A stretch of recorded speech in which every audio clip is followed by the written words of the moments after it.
We can't hear you, moderator. Good evening.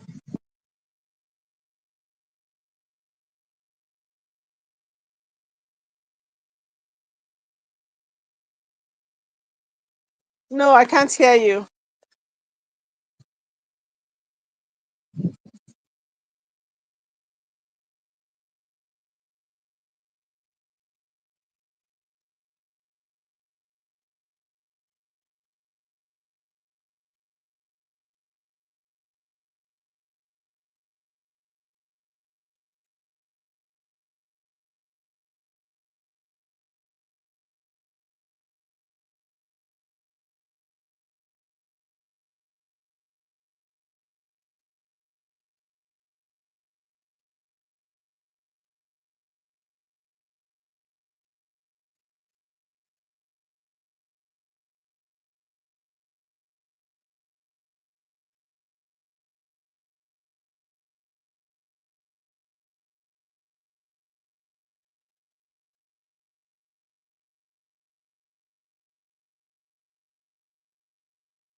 We can't hear you. Can't hear you.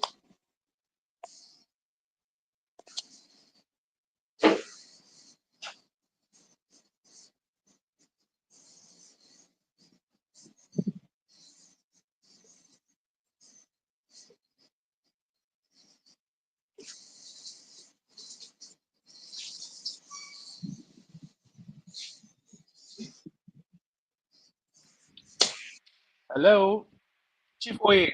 Good evening. Good evening. Now I can hear. Yeah, this is me speaking, not Jay. Jay, I don't think we can hear Jay. Oh, so it's not just me. Thank Yeah, you. Okay, so I Jay, we don't. I can't hear think you. maybe we can send him a private message. Thank you for Yeah, I think it's confirming log that. is yeah, it's gonna log in again. Let's see. Okay, thank you, quite How one. you I doing was though? worried that I'm fine. Thank you. I'm fine. How are you? Yeah, I'm awesome. I'm good. Another weekend Good. again. Yes, another weekend Great. again. I hope. I know this is only upper reporters for Nigeria and our problems, but I think it also affects the other parts of the world because we live in there are lots of Nigerians in diaspora. So I don't know if the moderator will have questions like the new, like the election of the that just concluded election in the United States. That would be an interesting topic. I don't know we're allowed to discuss such, but it would be nice to talk about the new elected president of. Can you guys hear me now? Oh yes, yes, Mr. Moderator, Mr. Quiet One and I were just having a chit chat. Yeah, we Yes. can hear you. Thank you very much. I apologize that I've been talking to myself for over. Oh my God! I apologize. Apologies accepted. I had a mute microphone. Actually, I didn't know. Well, the topic starts for today, which I have said, but I was speaking to myself. Sorry, I apologize for that. Says I am not afraid of EFCC. I will hand over myself if they call on me as Governor Obaseki. That presidency, Tinubu grants more power to Minister of State. I think that should be yes on Wiki. Edo, Obasanjo, Jonathan, Tambuwal, Igbinedion, Odigie, others celebrate Obaseki's achievement. Um, National, don't expect Trump to fix Africans' problem, Maghalu. Well, these are the topics from Upper Reporters today, and there'll be more coming from our our other studio details. But these are the topics first that we have to talk about that has come from Upper Reporters. As it is, I like to move straight because we have done almost 10 minutes. Move straight to the house. Chief Oye, you mentioned something before when I was going back and forth in the studio. You mentioned something. What was it? You talked about an election, and you said you wanted us to discuss what you wanted us to discuss. What? Please, could you reiterate? Yes, Mr. Moderator, thank you and good evening. Good evening, House. We've already exchanged pleasantries, Yes. quite one and I. I was just saying that I know that this podcast, this platform is solely for Edo people and Nigerians, but because we have a lot of Edo people and Nigerians in diaspora, especially in the United States, I was thinking if we could have a minute or two to talk about the new um, incoming or elected president of the United States, the just concluded elections. So that was what I was just discussing. It was just a side discussion. We thought you were still on mute. Okay, thank you very much. Maybe we'll do that when we have the full house. What do you think? When we will have the full house, but let's proceed with a bit of what we have from the home before we go to diaspora. What is that okay? Yeah, sure. Thank you, Mr. Moderator. Yeah, thank you very much. Okay, on the topics, let's talk about Obaseki saying there were rumors that went around, rumors that were flying around saying the governor will be called for questioning as he after the transition when he hands over power to the incoming governor Monday Senator Monday Polo. There are alleged rumors that the EFCC may come to arrest him. And he's saying he's not afraid of the EFCC, that he will hand over himself if they call him, which apparently he has no other option if they call him or question him. Well, what do you guys think? Why is it? Is this some kind of witch hunting? Why, or is there still a battle? Or these are just stories that he is trying to use to create some form of sympathy or on himself. Well, these are the news that we are seeing. And we will still have to discuss on it because we don't know explicit details. So I'll go to the studio and I'll call on my people in the studio. The quiet one, what do you think about this topic? Okay, good evening, everybody, and welcome to another lovely Friday.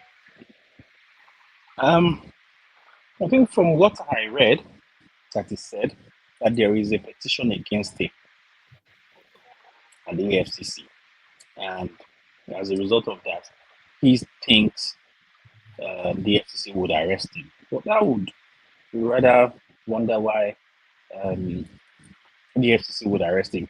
It's just a petition. What you normally would do is invite whoever the petition has been made against to come for questioning. So arresting, I don't know why he has used that word, arrest. Perhaps in about a week or 2 weeks, you will see if he will be arrested or if he will be invited, because there are two different things. Arrest means they'll come in and whisk you out. The invitation is, please come over to our office, let's have a chat. So we'll wait and see what happens. Yes, if there is a petition against anyone, except the person is covered under immunity, then the person ought to submit him or herself to the appropriate authority. And then they would do the necessary investigation, questioning, and if they think there is no case against that person, then the person is allowed to go. But if they think there is a case against the person, then they may decide to detain the person or and then charge the person to court. So it's just I hope that they follow the necessary procedure so it doesn't become like a witch hunting exercise. There's a case against him, there's a petition against him, like he has said there is. Invite the man to come, and I believe he would go. And when he comes, release him on bail because then he's a normal citizen. There's no immunity. Release him on bail, and then let him come the next day. But detaining someone more than as prescribed by law, I think we should get away from all of those things. And if there is a case against him, by all means, take the man to court. But if there is no case against him, by all means, let him go home and rest. Yeah. That's my submission. Thank you. Yeah, thank you very much. Like we said, yes, there are stories or there are cases where they said there are petitions or there may be petitions that have been put against him. Yes, we see all that. And my only case is, has there been any time where an outgoing governor is immediately being petitioned, even before, when I mean, he's getting the alleged arrest before he even makes his transition. These cases, the last time we heard was Okowa. Okowa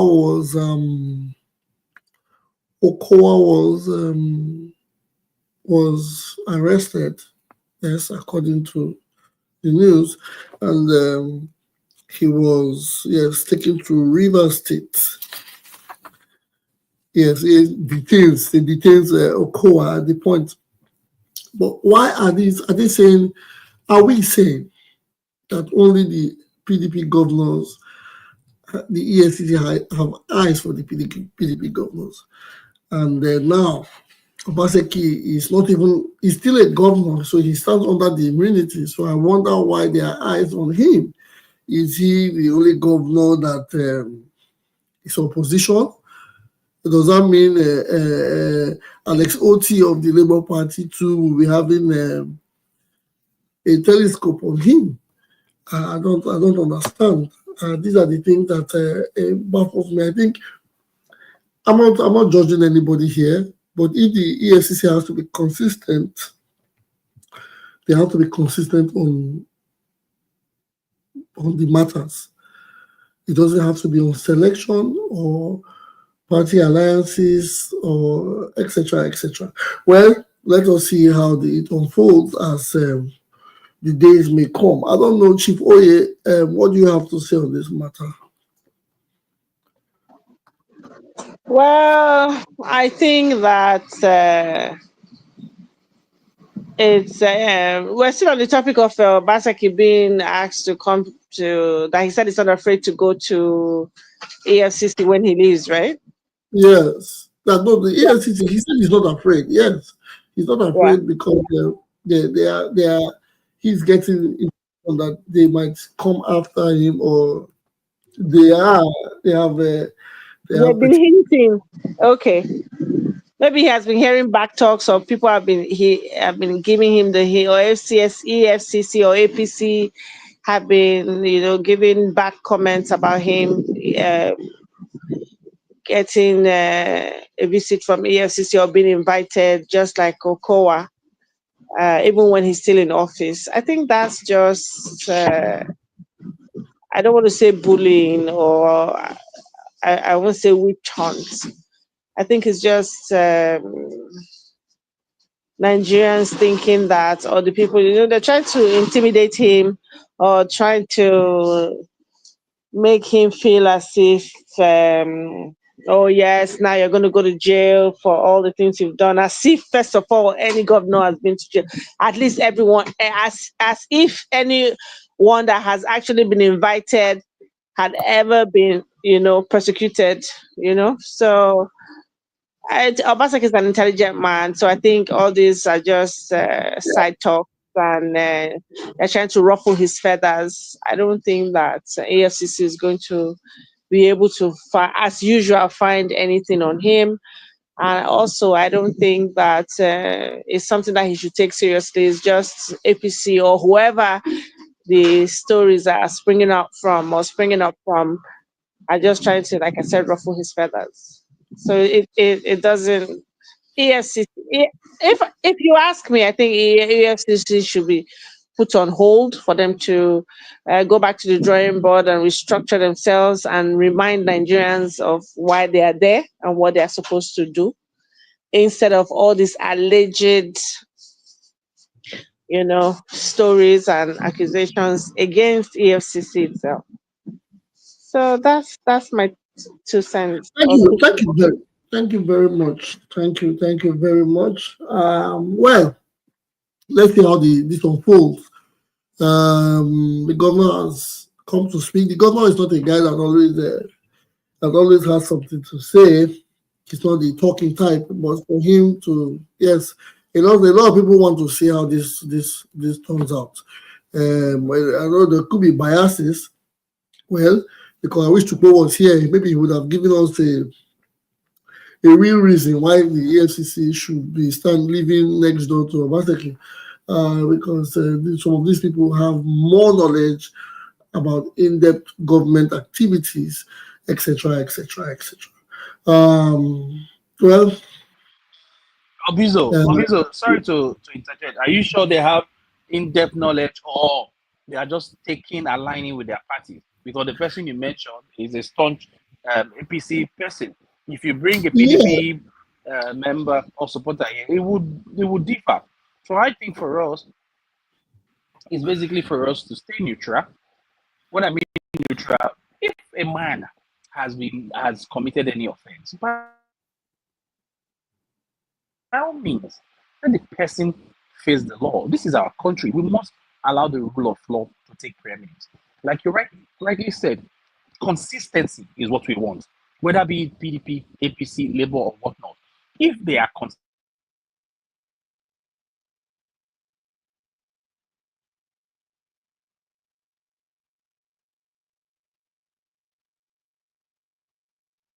consistent across board, then we have no problem to. But EFCC, they have been consistent, consistent in no findings at the end of the day. When they go and they invite this elite or whoever it is that they invite, at the end of the day, there's no meat in the bone. It's always nothing. So that's kind of they have been consistent in finding nothing. They have been That's a good consistent sign. in.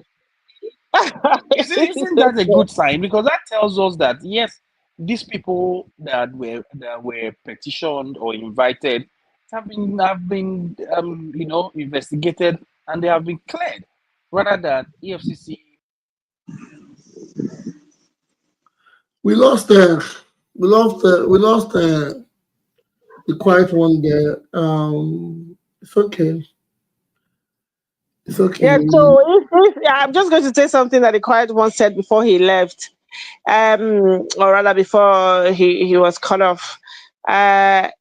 If it's a good thing, okay, the quiet one, you're back.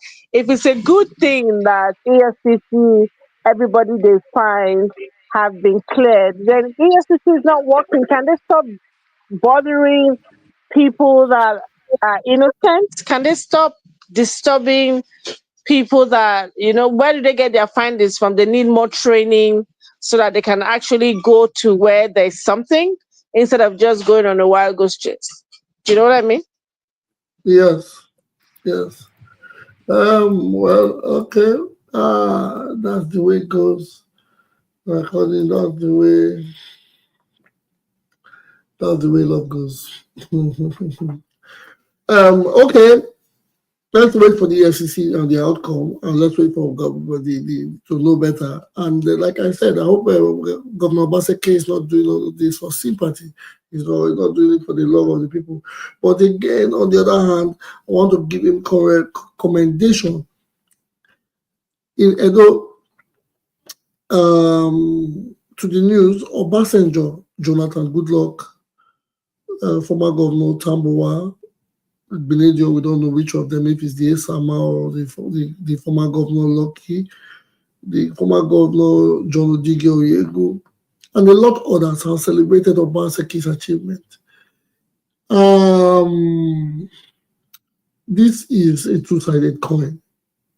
Because I remember previously on this program, over time, before the elections, a lot of people said Obaseki had not done anything.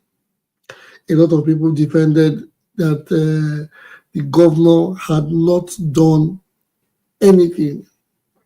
Now the names on the list, especially from the same party, an APC chieftain by Chief John Odigie, he's commending and celebrating Obaseki's achievement. So the people that have been coming to this program, especially to say Obaseki had not done anything, where did they get their information from?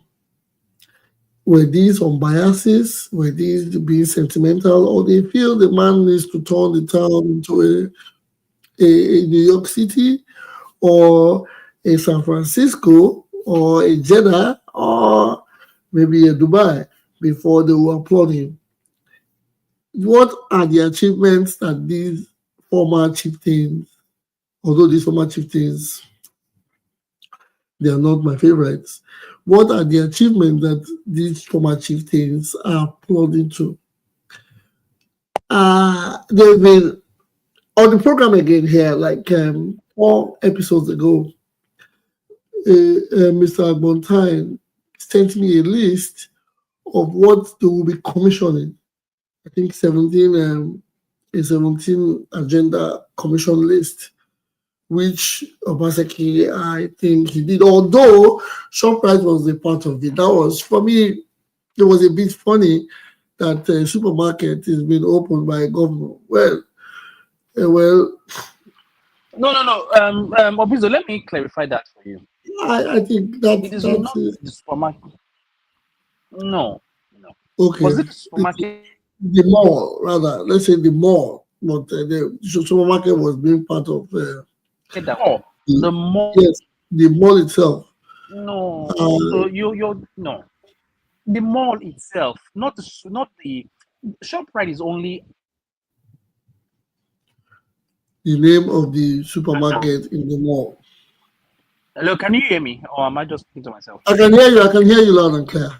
Okay, so ShopRite is only a tenant. So why would anybody be celebrating a tenant in a mall? ShopRite is an anchor tenant. Anchor tenant in the sense that we're building a mall.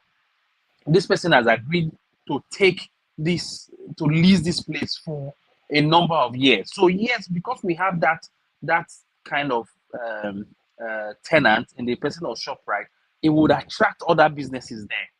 That's just the thing. That's just what it is. It was actually the mall that comprises of a library, various shops. There's no mall like that in Edo State. This is the first of its kind. It's like the Palms. There's no difference between the Palms in Lagos or Ota and then ShopRite. They call it ShopRite because it has the biggest shop that is there, not because he brought in the ShopRite. That's what I want us to understand. So when people, let's not go with the bandwagon of we brought ShopRite. ShopRite is only a tenant. Yeah. In the mall. Honestly, it is not. It is not. I've been there. Not because I was at the location some months ago, Yes, nice edifice, good. I think the the the rent goes to government. Yes, and they had several spaces. It's more like yes, they had several sections where which the end the rent it could be surely to gain there'll be employment gained and the government will make money from it. I'm not saying it. I'm not saying that is it's a good one. Yeah, what is a more an individual can own a mall or the government can. I don't know where government own malls, but it's okay. He did that. But at least it's a plus. I know. And I've seen the Governor Yegu Education Hub or something. That was beautiful. I saw that Obviously, too. again, let me just make that a bit of clarification. When they say owns the mall, like a joint venture. The government provided the land, and then these guys come in and they all work together for that project. Even Otamol, Ogun State was involved. You know, sometimes I don't want to sound, that everybody should know it, but it's not to be criticized because this is normal everywhere. Because it's not out there in the public, it doesn't make it, because this is out there in the public, it doesn't make it wrong. Ogun State, Ogun State has shares in Otamol. You can check it. Abroad, government, that's how they make money. Even in London, the new residential building around Abbey Wood, the government is involved in it. Yeah, It's government can be everywhere. involved in Yeah, government because can that's be how they involved make in real money. estate. Yes, Yeah, in that's how real they estate. make money. I'm not saying So, I'm not. it's just I'm not unfortunate condemning that it.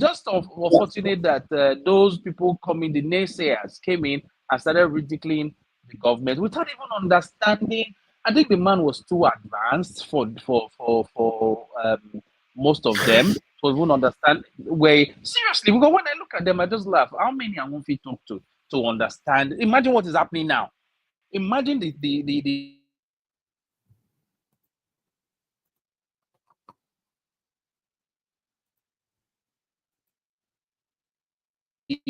what an intelligence. No, Obizo, did you hear me? Yeah, loud and clear. I'm hearing you. So how would the videos we are seeing now, everywhere, how would such people understand what an intelligent governor that is talking about commerce, talking about how to make money for the state? How would they understand it? It's just a shame that our people did not. We don't like to research anything. We will just go with the bandwagon. Oh, they talk this, they talk that. They talk this, they say this. Have you gone to check why are they saying it? What they are saying, is it correct? These are some of the things we need to look at. Look at what Odigie has said now. They are applauding him. It's what the man believed in terms of human capital and also bringing money to the state. All of that is at the end of this. When the man leaves, then we would bite. People will bite their tongue. All right, let me allow that speak. Thank you. Thank you very much. Thank you very much. We have Mr. Ola in the house. Mr. Ola, are you there? How's your day going? You are available to speak on this matter because we're talking about it is only funny when they say Mr. Godwin Obaseki has no achievements, but now he's been applauded for achievements when he's about to leave. Yes, according to Mr. Vuvuzela, he said very soon we'll miss the man called Obaseki. Obaseki cannot do pass more than his tenure, though. He has done 8 years. So whatever he's done, he has done. And we cannot have him back on the ballot. Well, if it's okay, since Ola cannot unmute himself to speak. What about we go to Chief Oye? Chief Oye? Yes, I'm here. I'm here. Yes, Um, we are talking about the achievements of Obaseki.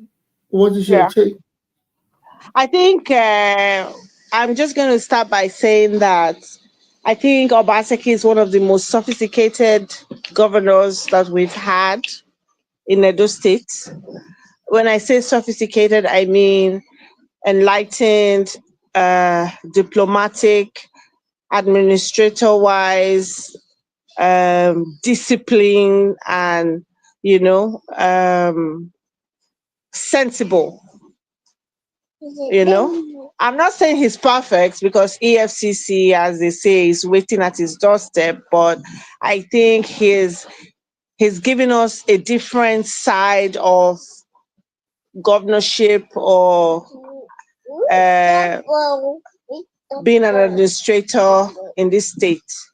A kind of discipline comes with being Obaseki. He's a disciplined man because, as far as I know, in terms of the way he walks, that's why people come and say, "Oh, he will betray you. Oh, he doesn't dance to the tune. Oh, he's a difficult man. He's a wicked man." So, and I also believe that he has done much more than people give him credit for. Because I heard that he paid pensioners that they've been owing for a long time.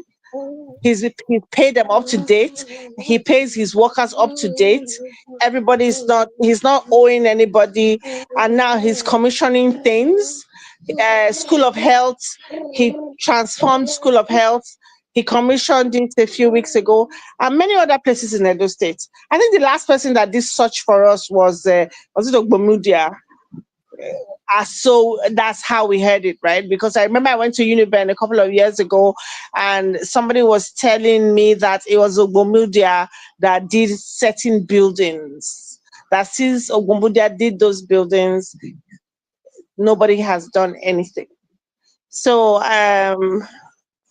I think that is just like Vuvuzela. You said Vuvuzela said we will miss him when he leaves, and we're not going to be missing him the way people now miss Buhari because of hardship. Now say Jonathan was the greatest because when Jonathan was here, we didn't want him, and rightfully so. When Buhari was here, he was a disaster, and now Tinubu is just worse. So I don't think we'll be missing Obaseki because the next person or the person after that would be terrible. I think we'll just appreciate him more and see, I think his legacy, his footprint that he's leaving behind.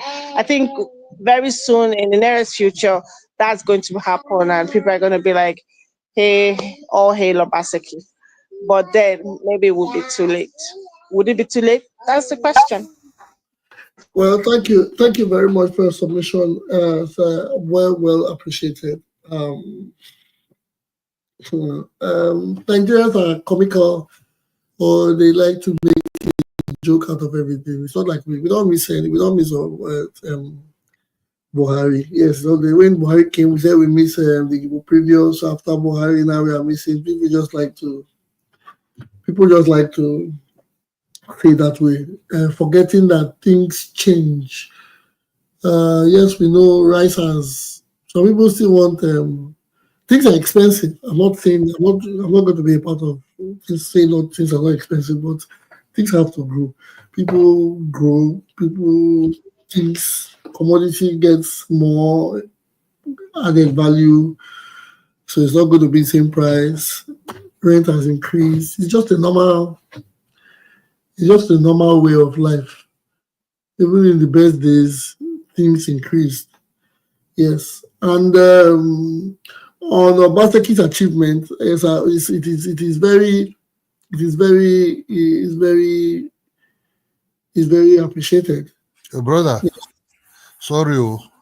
Ola, you are Yes, here. sorry. You are busy. Yes, Yeah, you are busy. sorry. The network was a little bit shaky. Okay, thank you. But you are back. I can hear you loud and clear. So give us your. My brother, all these governors, they're all thieves. I don't praise no governors for anything. You see, this say they pay pensioners up to date, just all lie. They didn't pay no debt. Maybe they might pay some people. Look, you cannot. The one thing I noticed about Nigeria, since these people came to power, since politics came to power, politicians and civilian rules are very good in propaganda. That's what you see now. If you know your hands is not in the purse of the money of the state, whatever the money of the state, why are you scared of EFCC? You understand me? Why are you scared of EFCC? Because the EFCC must find something on you. My brother, we know we live in the Western. But the man has not said he's scared now, guy. The man no. Make you see, EFCC not go do your job because now money there too won't collect. If you know you collect money these when allegations that you are just saying. Look, hold on. Badi is living power now. If they found Badi will not be scared. We are live on these people are watching this. Hold on, Badi will not. So when we make some comment, we have to be. Yeah, hold on. I understand. Nigeria should not be this. Nigeria should not be different, because every time, because these people are, what are they really building? Is their own money or is it state money? So that we praise them for something that belongs to the state. You understand me? They say they want to carry out. You understand me? Why must we be praising them? Is it all the money they spend? Where's the security money? You understand me? Because sometimes we praise them, they do. For what is it their money really, safe? Why must we be praising them? These people are a bunch of thieves and criminals. You understand me? There's no overview, there's no regulator, there's nothing there. We praise them for the money that belongs to the state. And because they can use it to just go and renovate something. I'm not talking about him alone. All the governors. You understand me? All the governors. You understand me?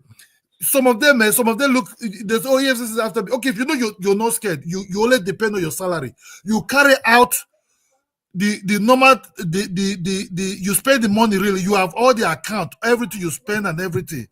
You fire any commissioner that want to eat money. You do diligent get on this. Then you have every record, everything. Nobody trace money to your account. Like what is going on in the Western world.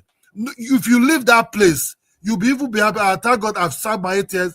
I'll be let me go to my civilian life. Not that there was some 4 billions into somewhere, invest into somewhere, and when they leave power, they say, I did a lot. What have you done? Okay, they give account of the money then. Now you are not living power. Now they give account of the money for what you have done with the state money. It's not about them making road. Which road? Benin is not only Edo State. Go to other places outside Benin. You understand? Even inside the Benin self. You know, last year I was in Benin. Most of these internal roads are not good. You understand me? Apart from those ring roads and all those network that surround the main city. That's what people are really seeing. Go leave Benin City.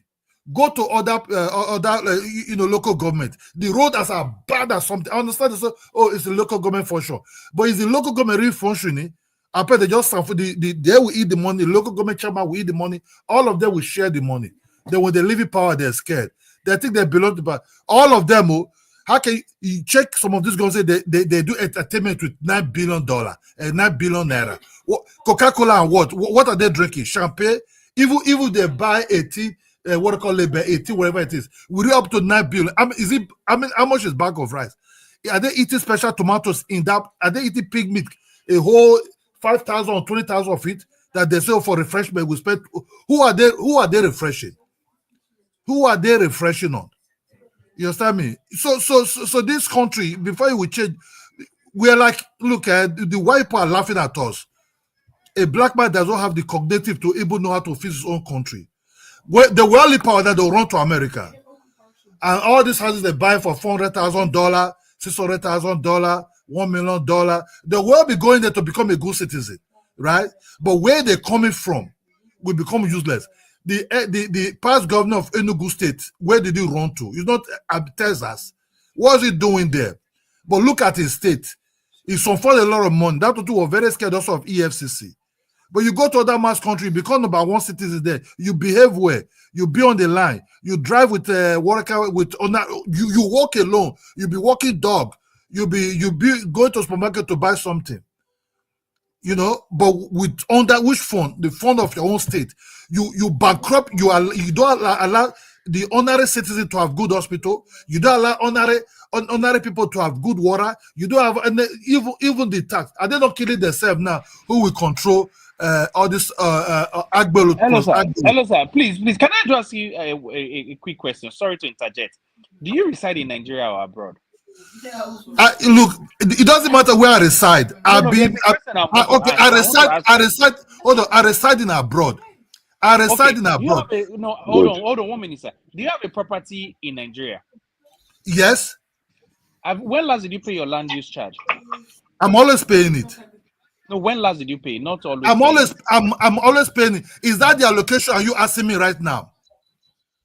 How much the land use charge? No, is it duty? Is it tax? Is it tax you are supposed to contribute? How much do you know how much tax? Yes, hold on. Am I living in Benin City? Am I living in Benin City? Am I living in Benin City? Whether you live there, whether you live there or you don't live there, you see, it doesn't matter if you live there. We are all. These are the nonsense. These are nonsense because you are all corrupt in your mind. Look at that. Look at that useless boy. Look at that useless, because he's questioning me if I pay some nonsense. Well, I'm paying a store for my mother tax every time I look. Why are you insulting somebody? Why are you insulting somebody? Because Nigerians are very funny people. Mr. Allah, please refrain from using. Why are you insulting now? No, because he's asking me some questions that Nigerians thinking, who are these people really serve? No, he can interject. Sorry. Why are you saying he used? Why you say he useless man? Why are you saying that? My mother retired. My mother retired since 2017. My mother have never received no damn fucking pension. For the 30 years he worked as a civil servant, as a teacher in the local government. Did you follow it up? When this woman was speaking about she paid pension up to date, I picked a phone that called my mother. I said, Mama, he did. Do that, my brother. You want me to call my mother now? I put on the line. He did. He's not lying. You want me to? My mother said, if you even pay pension for people that pension for 2010. So you ask her what? Listen, let me tell you something. My brother, look, something went wrong. They should verify. It has to be verified. You for pure politics and nothing that's good in that country. Ola, calm down. Because we are not the politicians. No, we're not the politicians. You could say a typical Nigeria. A driver being stopped by one politician. The driver come out after 20 months. This is Nigeria people. They are one of the most funny people. We can run to somebody else's country and become something them. But where we're coming from, our backyard, that someone say, if I pay land use, is it the land use the oil money they share every time? Please let me speak, so that I go. Let me speak. It's 3 minutes. He has been speaking for the past 10 minutes. Thank you for your submission, Mr. Ola. Thank you for your submission. Okay. William, are you there? Or is it Joe? Who am I? Who is? Yeah, I'm here. William. I'm here. Williams. William, before you go further, Mr. Ola. The quiet one is not a politician. He's just trying to let us know that the problem or the solution starts from the man in the mirror. We understand the fact that you even gave us an example of the former Enugu state governor. And yes, those are the facts that we want. And those are the truth things that are happening. We are not a part of it. But again, if you say the right part, say the other part, which is true. If you have a property in Nigeria, do you pay the Use Act like the way they pay it abroad? We have to keep it consistent. So, but he's not a politician. He's one of us too. So, Mr. Williams, continue. Ola, we will come back again. Mr. Williams, your submission, please. Okay. Good evening, everyone. Good evening. This topic, you know quite well. I believe a lot of people who is regular in this platform know that I love what Obaseki is doing. I love what Obaseki. It's not like I love whatever Obaseki is doing. To be honest with you, That man has done a lot. Look, let me first of all address my brother who is talking about the mother has not taken pension. Look, maybe something went wrong. Look, maybe in the process of verification, ask questions. You understand? Sometimes they call them to come and do, I think, verification or scan or something like that. If she did not appear, she will not get the money.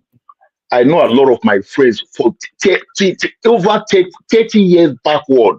Obaseki pay pension of 30 years backward and arrears, he paid them all. So if your mother fall into the system of maybe she has not received her own, you have to ask questions, make verifications, and follow it up. Something went wrong along the line. No, you look. This is you are the one of the first person I'm hearing that. Oh, my mother has not received inspection. Only you. I'm telling you the truth. That is why maybe something went wrong. Having said that, look, we all are guilty of so many things. I live here in Europe. I have just to answer that, my brother. I have a property in Nigeria. I have a property here. If I live here and go to Nigeria and stay for 6 months, I'm not saying because I don't live here, all the tasks that are coming, I will get all my bills will be waiting for me. I will pay them all. So because I don't live in Nigeria, we don't pay our tax, we don't pay our bills, we don't pay that. Oh, na Nigeria, after all, nobody they pay for that. No, we all are guilty. So if it is right for us to pay it here, it should also be right for us to pay it in Nigeria. It's as simple as that. For Obaseki, look, to talk of Obaseki afraid of EFCC, Obaseki is not afraid. I listened to him yesterday when he was talking at I think at City Niger about shows. That man say, they fear anything. He has a record of since 2000. He said he has a record of being in government since 2000 or for his own and the one before him. He has them all. The way the money was spent, he has them all. He said, I'm waiting. He said, I'm fully prepared. Let them come. He's not afraid. It's just vendetta. People are being going up and down, doing whatever they want. That man is prepared. You want to compare somebody who go school, somebody where he read economics, he prepared now. He's not afraid of EFCC. He's not that afraid at all. He's ready for them. They want to come for him. He has said it in many forums. So we will not say fear. Whatever he uses, no, we know they talk say nobody they chop, but at least he will be able to defend whatever he spent. So in his achievement, me, I don't get that for that one at all. I've seen it. I've seen his achievement. It was not. Is commissioning now because maybe it's not the result he expected to see. That is why he's doing commission. He's not a commissioning man. He just do the things and leave them. He said he work and leave them for the people to just verify by themselves. That is how government works. But because the ball has changed hand, it was not maybe the way they put this one that is coming. So that they will not use his project as one of 100 days in office to commission them. So that is why the man is commissioning a lot of projects that he has done before and the one that is just finishing now. And the project this man did are projects that will affect life in generation to come. Just name it all. Look, if I want to talk about security matter, I don't go end up here. Now tomorrow I go finish my submission. I will leave the floor for somebody else to say something. Thank you, everyone. Thank you, Mr. Williams. The passionate guy. Yes, I know, Mr. Williams. You have explained it well. For those that say, those that have properties, I want to put the plural to it. Yes, some people think having properties, you have a lot of properties, and it is wealth. Yes, in a saner climb, when you have 10 houses abroad, you pay taxes on those 10 houses, and you realize that it is not really, if the houses are not being used for real estate purposes, proper real estate purposes, you realize that the houses are becoming a burden to you. But in Nigeria, some people have 10 houses.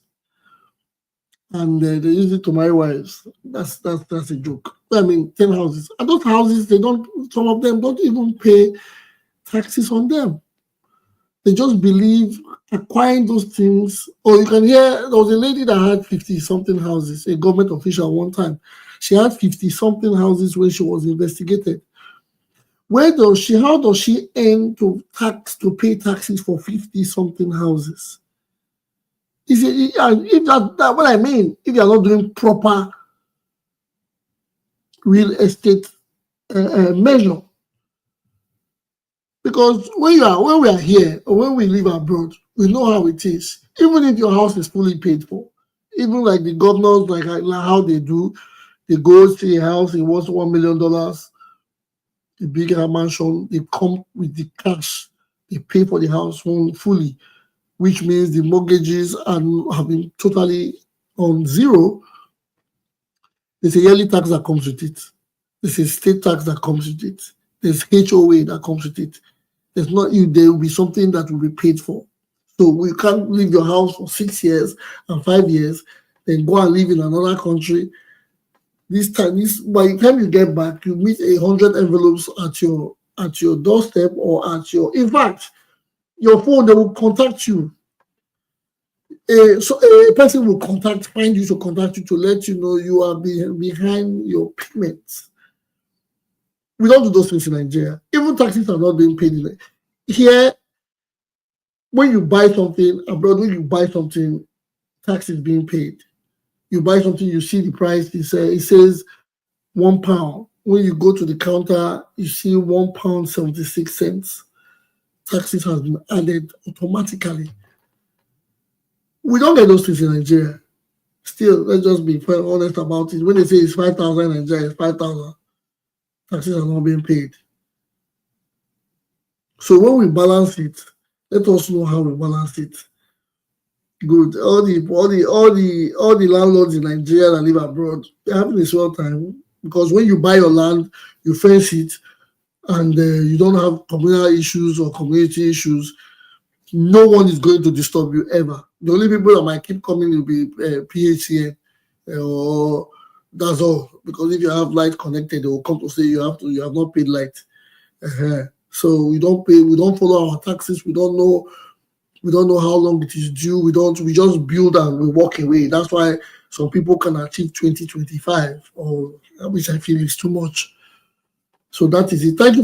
We are all on the same page. But here we are talking about the Obaseki achievements. Mr. Joe, are you there? Unmute yourself, please, and make a submission on this topic. Are you there, Mr. Joe? Mr. Joe, are you there? Yeah, I'm here. Good evening. Welcome, Mr. Joe. Good evening, all. Nice seeing you guys again. Hello. Hello, Joe. Can you hear me? Good evening. Yes. Okay, good evening. You guys was not responding. That's why I have to start keep up. Well, for my own submission, Obaseki have done well. He have done a foundational project which we all call for. That's what we all call for, because you see, he did show he's not really a core politician, because all the project he think of the people. The project have to do with the people, not political projects that will wash away after 4 years. So I give him 100%. The reason why I say I give him 100%, we know the particular political battle he fight to still able to have that thinking or put this project in place. So I give him kudos. Honestly, I give him kudos. Only we Edo that does not want our generation to grow, that will not appreciate the Obaseki. Because if you take your time and look at each project, you see, you have to do with generation. Look at the project. The incoming government will something to beat on. It's not that you go and tie a fake road just to make your name ring. After 4 years, the road wash away. So I give him a kudos for that. I give him a kudos for the project. Look at Edo Best, visionary project that if incoming governor actually have the ability to sustain it, In short, Edo will become great very soon. Not short this time, Edo will become great. If you have that vision that and a capacity to bid on that project, in short, Edo will go far. That's my submission. Thank you very much. Yes, okay, we're on the same page. But still, we can do better. I will not go without saying yes. Bring Ola back into the page. Yes, sometimes when we hear the monies and the projects, we feel the monies are always too high compared to the projects that we see. For projects with the expensive times, projects can be expensive too. But again, let us give kudos to himself. The governor has done well. We thank him. He'll be changing powers soon, or there'll be transition soon. We thank him for all he has done and hope that the incoming governor will continue from where he has stopped. When it's good for Edo, it's good for all of us. Yeah, so when it's bad for Edo, we know what it means. On to the next topic. Let's go. I want to talk. We talk about. I don't want to talk about FEDRA. Yes, there's a topic, a new one that I saw, or it was not on the upper reporters list. Today in a conference somewhere in South Africa, the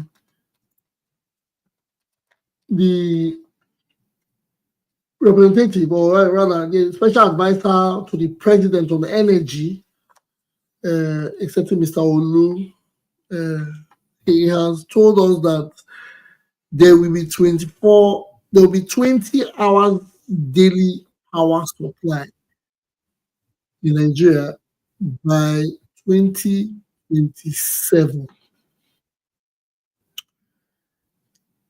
That is 20-hour daily power supply by 2027. This is 2024. They are promising us constant supply, 20 hours, not 24. 20-hour supply light, constant. Okay, they didn't put constant, they just said 20-hour power supply in 2027. Yes. Campaign program for next election.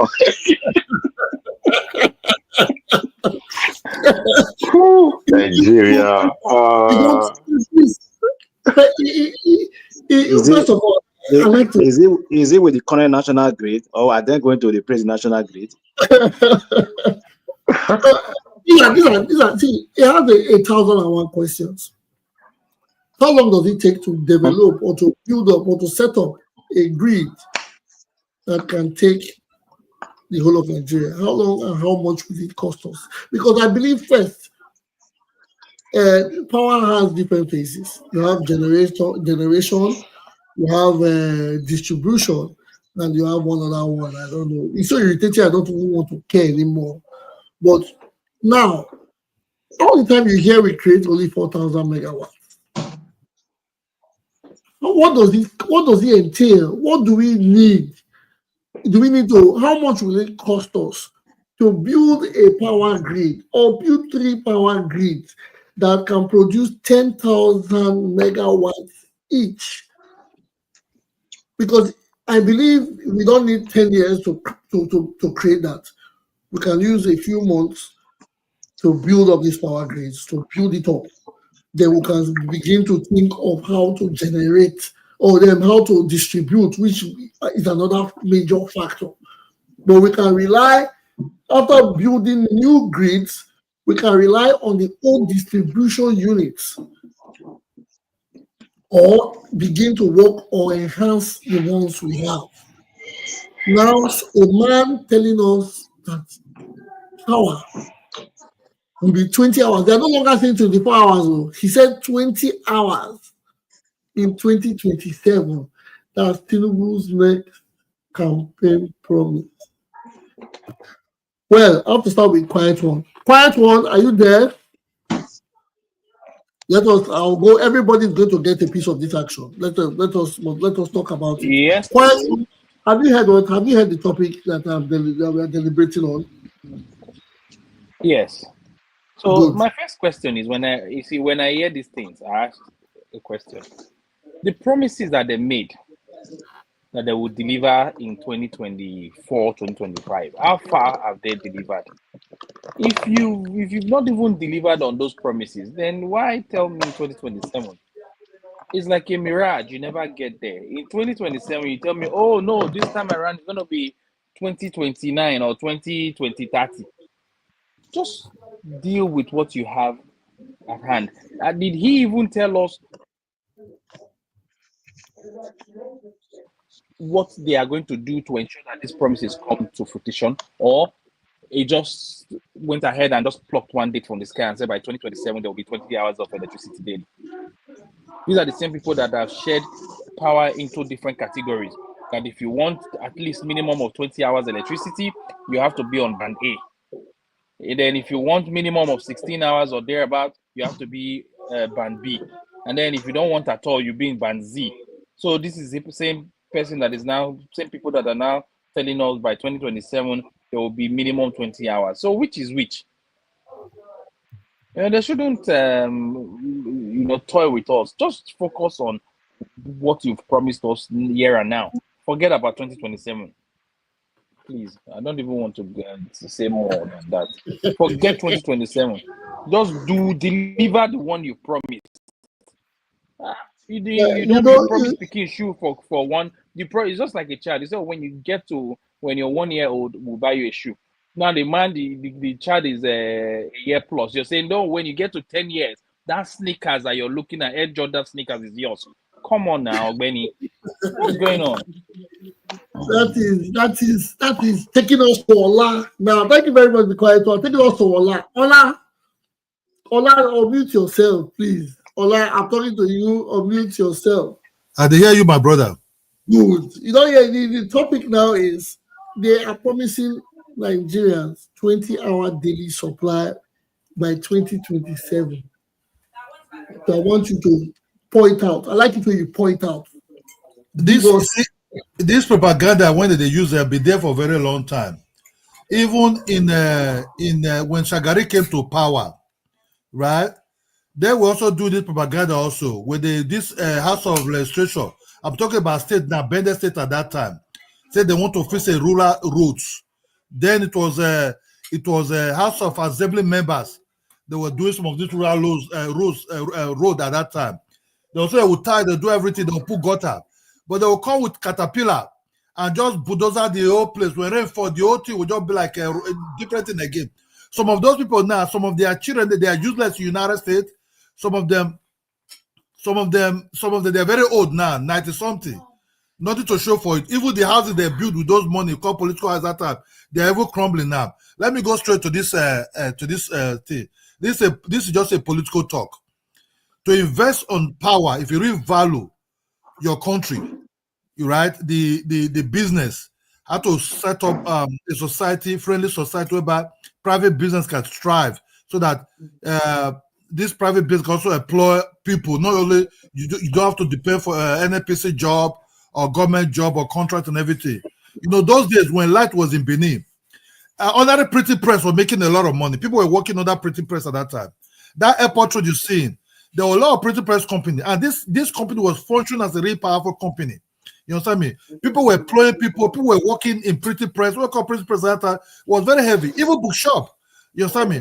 All that business, because in a week you could get light almost 4 days or 5 days in a week at that time. Something that was seasons of on Thursday, bring it on Friday, Saturday, and Sunday. You understand me? So they were able to give light to people who want to run a real business at that time in Benin City. You have to start Benin City civil, let me say, Benin City civil society at that time. But they're also growing private sector. The sector they're also growing at that time also. But what you see now in this modern, after this military regime, what you see now that came now under this Nigeria program is all job propaganda. the so-called whatever they have there is a very weak one. That grade cannot carry the entire population of the country, and because our people doesn't have the brain up to upgrade things and make sure things are better, they will prefer to eat that money, go and use it to build a very big mansion in one of those exotic territories, or even go and buy a house in SA. Nigeria is not going to get like 1950, 2050. You understand me? Until we change our mindset. Our mindset is still very, very local. It's how to eat money and buy G-Wagon. You understand me? My brother, we all live in Western world. In Western world, they build apartments for low-income people to. When you work, you earn. When you work, you can pay some of this apartment. Sometimes the government even give you, all these things, so you're able to afford some of all these things. We are not there yet at all. Yes, something, my brother. So what you see now in Nigeria as a whole totally, these are all bragado politicians. They do nothing, but they come with big propaganda and say nothing. Well, that man was not just saying the minister who was doing all this to say all the roads will be fixed all the time. I bet you he left now. I bet you go to Dubai, come and see their real estate there. But they just Nigeria is broke. To fix, I'm not blaming Tinubu that he did start this thing, but he make it work. The last man that left, he and his proteges that left, you could see what they were doing at that time. They were buying things, borrowing billions to say we need this, all the name of fighting terrorists. You understand me? Now there's a new terrorist now in Nigeria. Now they not claim a new one that just came from Mali because of Nigeria didn't cooperate anymore. Where is the nice visual goggles? Even among they were even selling the military helicopter, thinking they will not know. They bought it $1.something million. They sold it for about $900 to $1 million. You see the way they sell things. You see the way everything is just their. Nigeria is not going to get no light, except the state have to find how to supply power to their own state. I don't think, my brother, may I not go get headache talking about that country after living abroad. We see they do road there every time. Every time winter come, they do the road. Summer come, they do the road. Even when you pay tax, you want to know what you pay tax for. You pay garbage for them to collect your garbage. You pay house tax. You pay water tax. That's not the problem. My grandfather used to pay Basco tax when I was a little boy. He was even proud to even pay the tax. Because we were enjoying some of these taxes to go to school, to build some of these primary schools, some of these rural areas, to bring these teachers in at that time. At that time, there's they have what called auxiliary policemen. Not just auxiliary teachers, that they also these auxiliary policemen. Most of them, they are teachers. They are the one that map sometimes from this local government territory where these banks, Nigeria banks, union banks, they will wear shonika, they will have whistle in their mouth. They have no gun, they only hold battle. These are auxiliary police that will be paid from these taxes. You understand me? If you like pay tax in Nigeria, you don't even see those tax. Local government will be collecting shop tax. Shop tax. Still, you cannot see the money. We live in I don't want to sound doom, but we live in a doom civilization. My brother live in Europe. I don't know if you watch a cartoon called Lazy Town. It's a special cartoon. The cartoon is nobody will ever come out happy or progressive. If you come out happy or progressive, the man called Robruto will come out and will be chasing everybody. Nigeria is like that. Thank you, Ola. Thank you very much for your submission. Well, let's go to Mr. Williams. Mr. Williams, unmute yourself and let us hear from your own part of the story. We are talking about like 20 National hours Grid. 2027. I remember when Buhari was in power. I was in Nigeria. A friend of mine told me that he voted for Buhari because they promised 24 hours life. I laugh. I laugh. At the end of the day, I sit him down. I was talking to him. I say, look, my brother, I say maybe in our generation there will not be 24 hours life in Nigeria.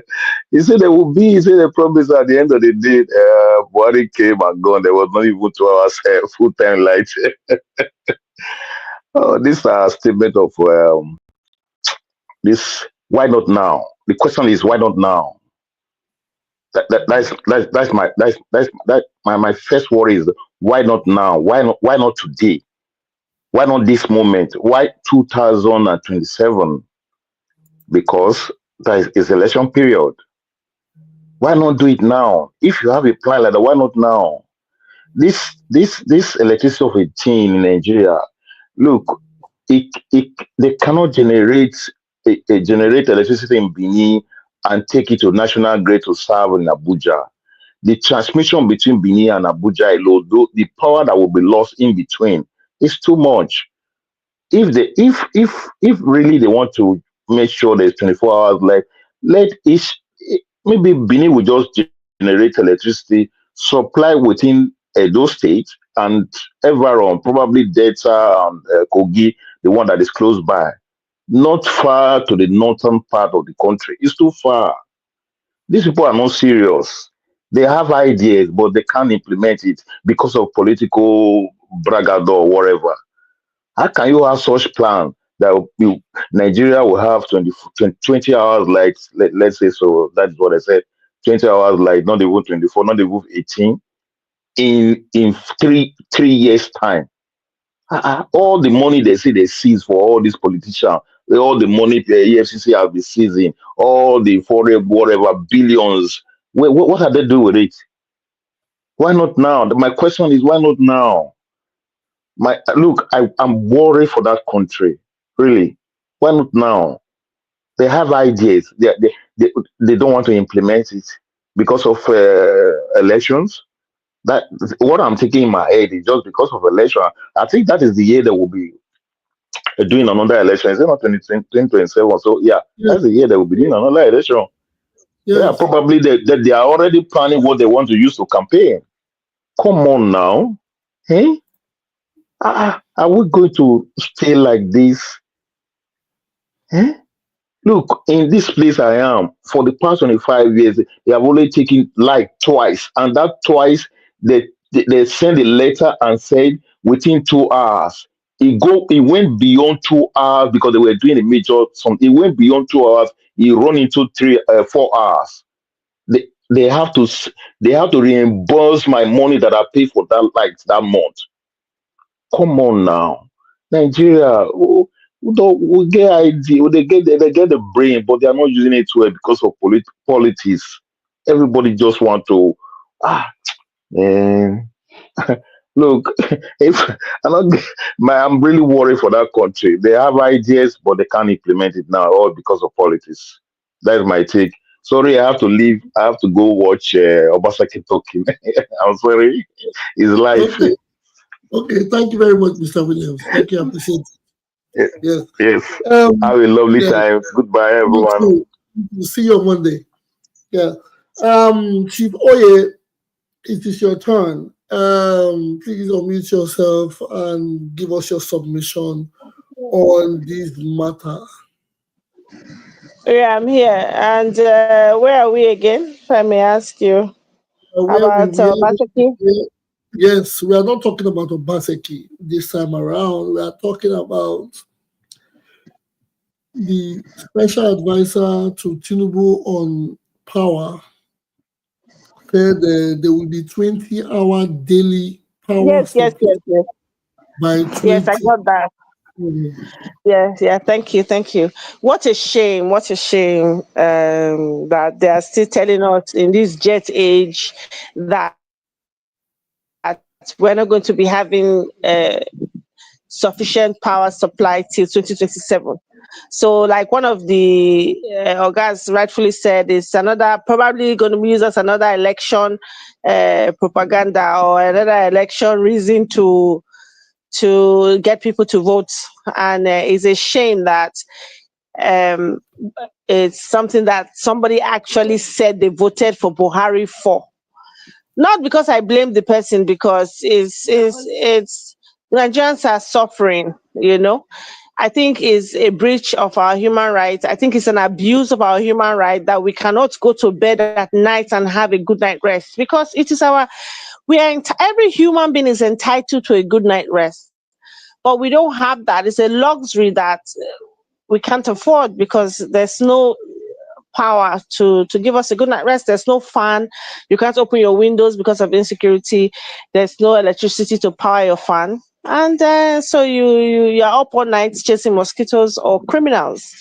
So my point I'm trying to make is that it's a shame that in 2024, where everything has gone AI and digital and technology, you can now have a one train to the moon and back.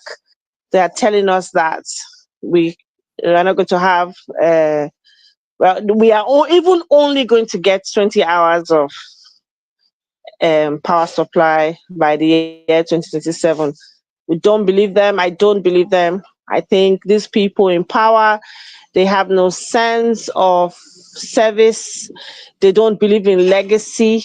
Mr. Ola rightfully said, if you look at the time of Shagari, when you see their children now, they're nothing. If you see the houses that they stole our money, our resources to build, they're all crumbling down, because there's no way that the foundation that they are creating for themselves with stolen money and with blood money, because if you take the money for infrastructures and you use it for your personal use and people suffer and die, it is blood money.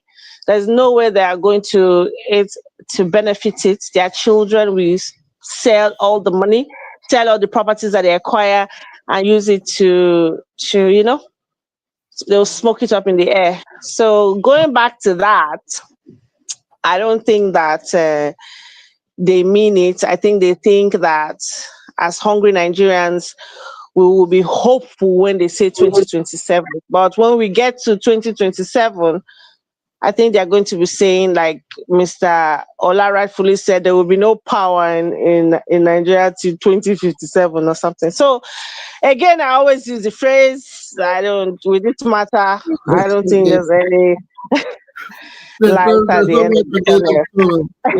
No, there's not. Yeah, so that's my submission. Thank you, guys. Thank you very much. Thank you very much, Iboye. Now we have Joe in the house. Joe, can you unmute yourself, please, and give us your submission on the topic?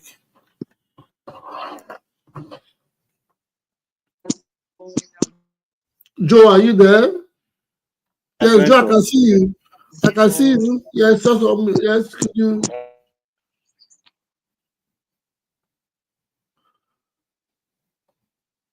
Joe, are you having difficulties? Yeah, I'm coming. Sorry. It's okay. I'll wait. We're patient. Okay. When this power issue have actually, let me say, disrupt businesses in Nigeria, and the key problem is it's just political talk anyway. We didn't take them serious. Until we have a genuine reform in power sector, not paper, practical reform. That is only way we can have light. So let nobody, and it's only in Nigeria I see a lawyer will be minister of power, a barrister or a doctor will be minister of power. I've never seen that country before.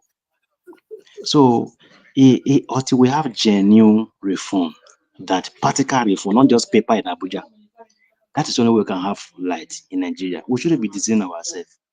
Every minister will come and deceive us, collect money, do one project that will not work, and all that, because all the equipment we have faded away. That's equipment of 40 years ago. How do you establish it to start in now? And Nigeria is expanding everywhere when it comes to infrastructure.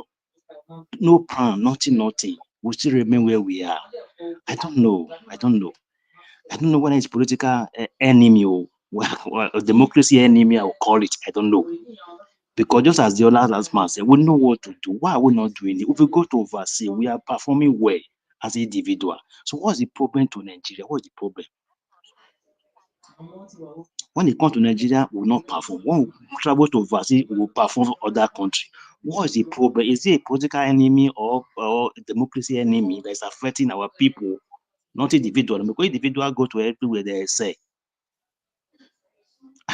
That is just the genuine. If we have a genuine power reform, genuine, not the one they are doing Abuja with paper, practical reform. That's only we can have light, because we shouldn't deceive ourselves. This is a political talk. They're already planning for 2027. That will be the stronger again. you will have 24 hours. In short, my brother, Nigeria don't tire me. At the end of the day, when everybody gives their submission, they come with a good hotline. Yes, that's the word. Nigeria don't tire me. Please, I have something to say, to Okay, add to what this Oga just said. Like, okay, go because ahead. he's really correct when he says that when Nigerians are abroad, they are high achievers and high performers. But when they're at home, it is minus zero. So is it really political enemy or enemy of democracy? I think it's just Nigeria is like when people thrive in corruption, in chaos, and Nigeria is like a free for all and no accountability. You see people who live abroad and perform and who travel and stay in queues. They come to Nigeria and they beat lights and they pass one way. So I think it's like when Nigerians are acting the way they act, they're high on crack. They get a high from it. Like I can take everything, I can take everything and nothing will happen. Nothing will happen. They will beat their chest and really nothing will happen. So when such things happen and the first man will do it, the second man will do it, the third man will do it, 10 million men will do it, and still no one scapegoat, no one accountability, no one held responsible. And then that's it. The freedom they have here to behave so poorly. And of course, as I always say, freedom comes with a price. So when you come to Nigeria, you have all that power and you misbehave. And so that's why it's hard for Nigeria to move forward, honestly. One of the reasons, I think.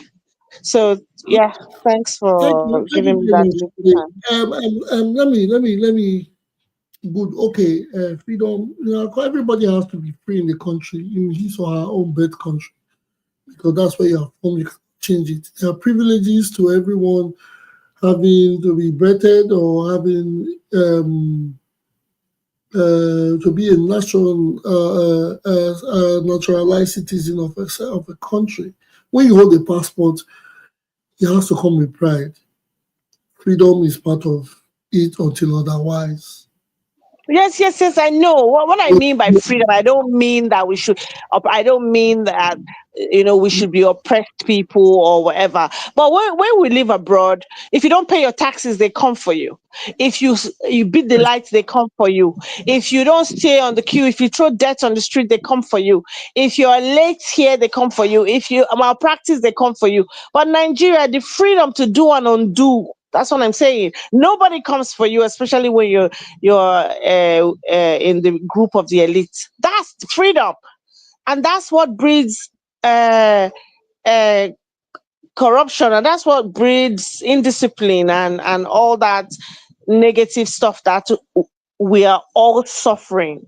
So that's what I mean by freedom. I don't mean like oppressing people, taking their human. I always talk about human rights here. I don't mean like illegal, killings or kidnapping or if you remember correctly, from the last episode, I was very much against detaining those children. I called it more than once illegal detention. So when I say freedom, I don't mean that they shouldn't have their rights, but I'm just saying that even those of us people that live abroad, with all the freedom that we think we are all being governed by the big brother. So my point is there's CCTV every day, everywhere to know who goes here, who says this, what you do. They monitor our internet. They even listen to our phone calls. They know the transactions we make. Even when we travel, they know who goes in, who goes out. So what kind of freedom do we really think we have? When Nigerians are abroad, people who live abroad, not just Nigerians, even the Europeans or the Americans. But in Nigeria, the freedom, that's why you can walk into the bank and, steal somebody's money and no one's they'll say it's OPay or they say it's this pay or that pay. And they can't even track you and you're just under the nose and the person that duped you and nothing's going to happen. So that's what I'm saying, that the freedom is what gives them that audacity to be wicked, to be vile, and to misbehave. Thank you. Thank you very much. Thank you very much. Yes, like always do on the program, everybody, we come here, we give our personal opinion, we give our unbiased opinion, we say it as it is. We speak out from the hearts, and we speak for those that cannot speak for themselves. We're all on the same page. It is only interesting that as time goes further, we are all getting to be on the same page. And I hope as it goes more, these people will begin to reason with us, because even if I work for a government, if I work for the APC today, if I become one of the special aides of Tinubu, and I happen to be in a sector, let me take this man's place. The man that made this statement, I don't think I'll be brave enough to say that the 20-hour daily power supply will begin by 2027. I don't know if it's guts. I don't know if they are just there they are being paid to say or to do the dirty work. I don't know, is it a dirty job? Well, in some places, some people do anything for money. Some people do anything to be in the right circle. Times are hard.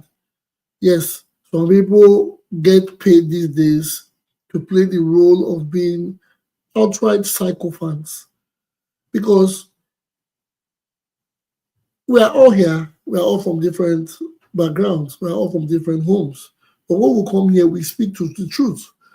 It's not like we want to speak the truth to power, like we are fighting for justice. No, but we just say the basic truth, and we argue about it. Sometimes we disagree, we agree, but we talk towards getting a positive outcome.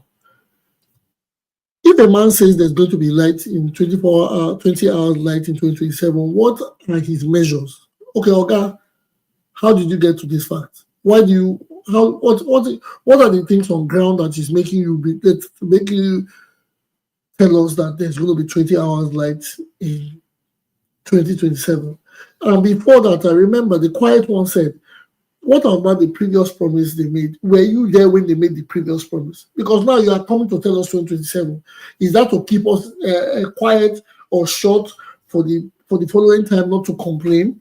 Or is that to make us feel, okay, there's a plan, there's an agenda that we should work on, and by 2027 you use it as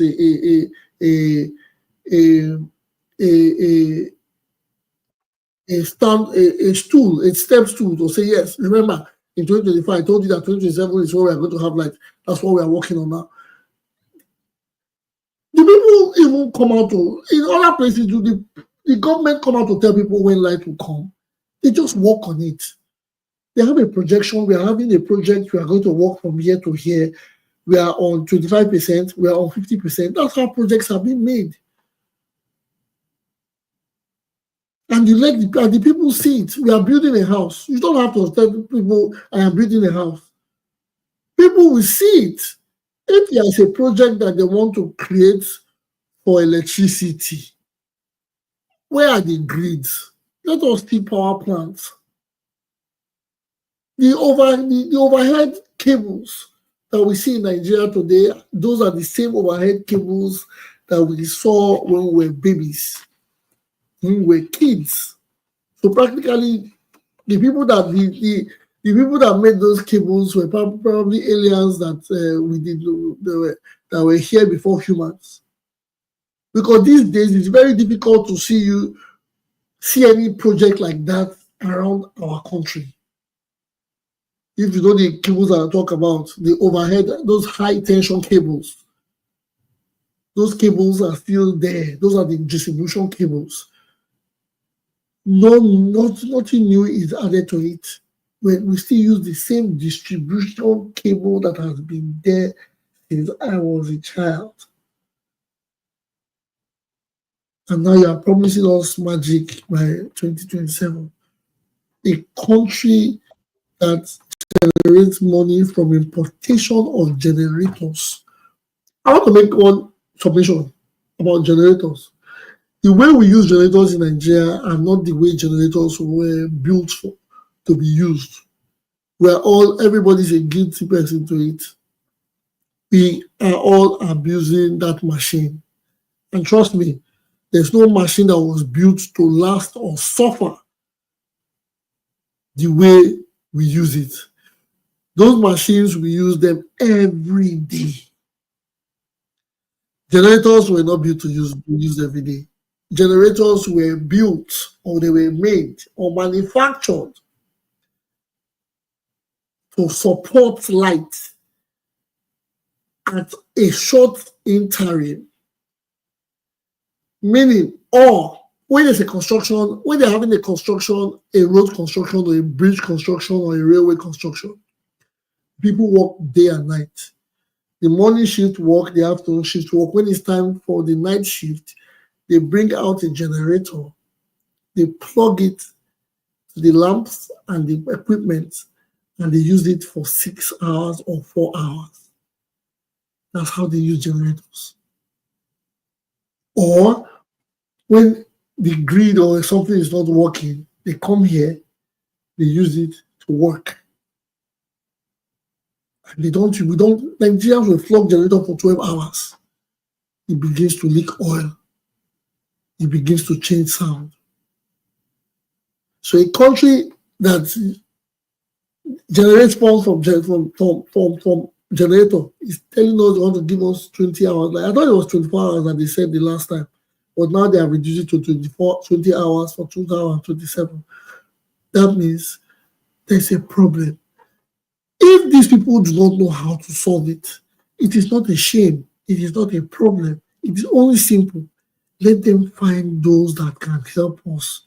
They have the money to buy. What? We can sell a refinery, use the money to build a grid, or call private. If Dangote is interested, let him build his own grid so he can sell his electricity from distribution or after generating. It is the same way you can privatize that.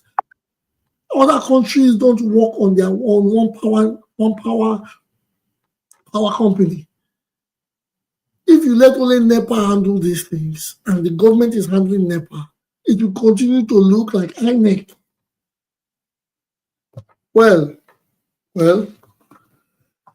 that is the topic on power. Going back to further topics, we talk about Tinubu grants more power to Minister of State. I think Tinubu and Wike, they are good friends now. Or probably Tinubu is afraid of Wike, so he's giving him all the powers. Because Wike does not talk bad of Tinubu anymore. However, they are the best of friends at the moment. Tinubu grants more power to Minister of State. Well, I don't know. I heard the Wiki actually doing a good job in Abuja. I hope that this, my own case, if you're doing a good job, let us applaud you. We applaud you regardless of how you speak. You might not have you might have a teeth or your tongue full of gutter bacteria, but as long as you are doing the job, do the job. Just do the job. That's all we want. Get it fixed, get it in place. If he's doing the job like what they say, we applaud him and we always support him. Last on the topic, a Nigerian gentleman said, don't expect Donald Trump to fix Africa's problems. I don't know where the topic came from. I don't know how he got into the conversation. But this man, Maghalu, he's saying we should not expect Donald Trump to fix Africa's problem. The only thing that makes me laugh is that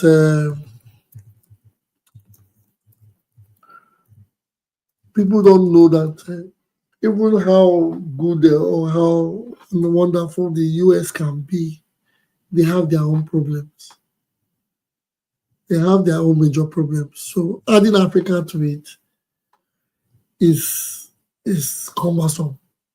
These people have their policies to make. They have a lot of people to cater for. They have immigration policies. They have healthcare policies. They have a lot in hand. They have 300 plus more people to protect, to care for. So Africa, the problems coming from Africa, which Africans are self-creating. I don't know why anybody thinks that a foreigner would want to come and fix it. There's nothing that can be done. If we want Africa fixed, we will have to fix Africa. Our leaders will have to fix Africa. The people in government, INEC, Nigerian police force, will start from Nigeria. The Kenya police force, the Kenya government, the South African government will have to put themselves together to fix their countries so they can fix their continent. I don't know why he's saying it or who he's telling, or maybe he's saying it from the reactions he's getting from social media, as a lot of people home and abroad are celebrating Donald Trump's victory. So, but well, I'm not. It's not about me. I want to go back to the studio again. Let's round it up. Let's say this is the topic before we round up for the day. Chief Oya, are you there? Chief I'm Oya, here. yes, I'm here. yes. Somebody says we should not expect Donald Trump to fix Africa's problems. The topics are almost same. We're talking about the African problem. We'll go back to our African people and their problems. What?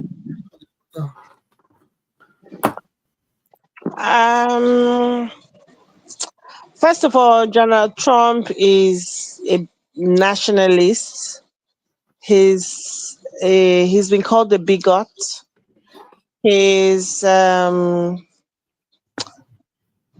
he doesn't really have much respect for Africa or Africans, and sometimes when you see this man, you're like, well, maybe every leader should be a nationalist, because I don't think our Nigerian leaders, our African leaders, are nationalists because they even travel abroad to get treatment. They have no sense of pride or sense of belonging, and they rather be abroad than in their country.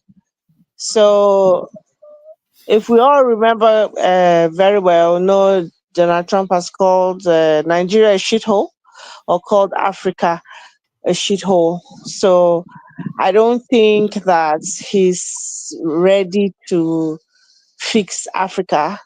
But in the popular Donald Trump style, probably he would want to see what he can benefit from Africa, what his country can benefit from Africa. And the reason why is on social media that Africans, especially Nigerians, are jubilating that Donald Trump has won is because you know how sentimental Nigerians or Africans can be when it comes to religion. So they believe that he's a Christian um, presidential aspirant or former president of the United States that is against homosexuality and gender reform. So yeah, so people are just saying, oh, he's going to take us back to God. I saw a few posts where they're saying that, oh, he's going to take us back to God. He's going to take us back to how God created man and woman. but they are forgetting that this is the same Donald Trump that has been in trial for many months. So, unless it has something to do with the sexuality, Nigerians really, or Africans, think that's the biggest sin to commit. Anything that has to do with genitals or reproductive organs or male and female sexuality. So they're judging by that, and everyone is thinking, like the post I read, they're all saying, oh, now we can, enough of the homo this, enough of lots of homophobic comments out there.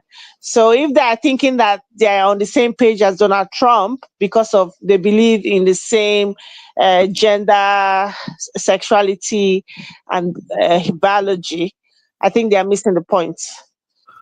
That's just one thing that he believes in, and Donald Trump I don't think he cares about Africans, and I don't think he's going to repair Africa, but he may do business with Africa if he has something to gain. In my opinion, that's how I see it. So thank you. Thank you very much. Thank you very much. Thank you very much, Chief Oye, on this. Yeah. Yeah, Ola, what is your court? Proceed. You see, Africa have to face their problem. There's nobody's coming to face Africa problem. It's a pity that since we got that independence from the WIPO, 1960, majority of these African countries, most of them be underperforming. Most of them, not the ones that declared the ones that asked for the independence, that people like the Nyerere and all those other ones, at least they could manage and maintain what the colonialists left behind. But the modern ones of nowadays that started in 1980, some of them they are heavily notoriously corrupt. You understand me? So facing Africa problem, they have to find what work for them in Africa. First of all, okay, you can spy the white man way of lifestyle, the way they follow their things, which is accountability. That is number one. This our mindset that somehow the white see us as if we're really human being or we're just different. You see, what happened in the slave trade there didn't really change in this modern time. Check what happened in the slave trade.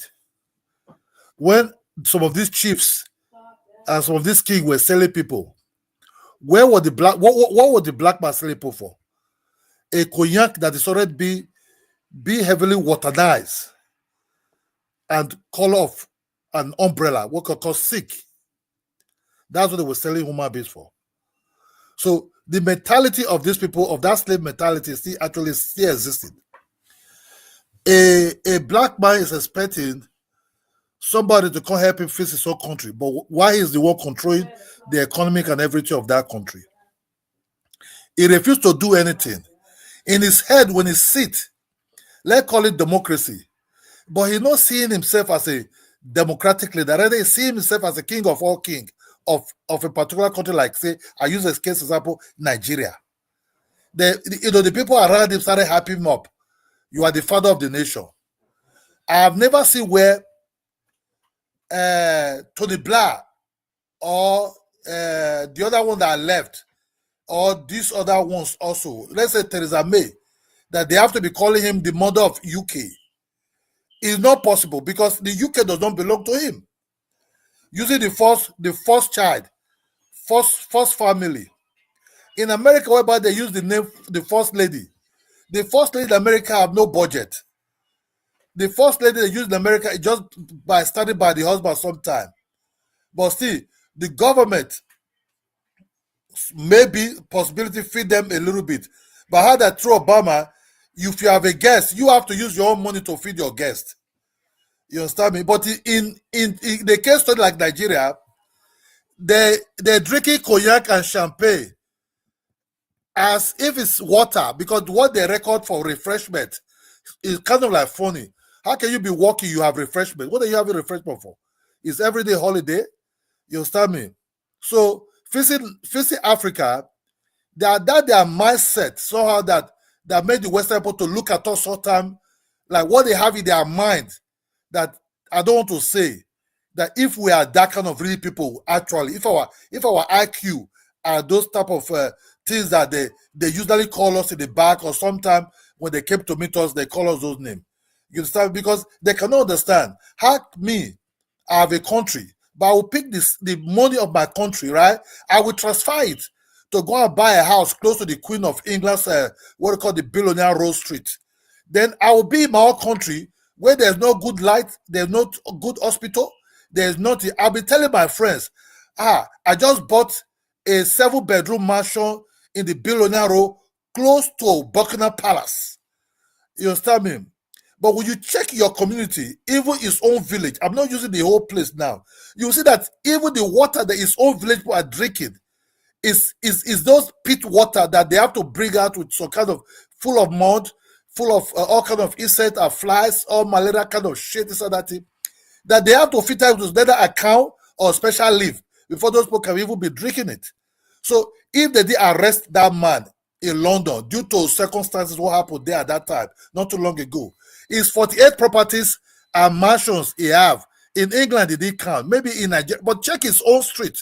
There even no hospital or clinic whereby you say, I have an IP, let me go there. So we have a problem of our own selves. You understand me? That's why my brother, somebody said, if you abroad, right, especially if you marry to in Nigeria woman, right, that's where you now understand how these people operate. That if for them is not just to, if you throw a debt on the street, they will ask you, why do you throw? Can you pick it up, please?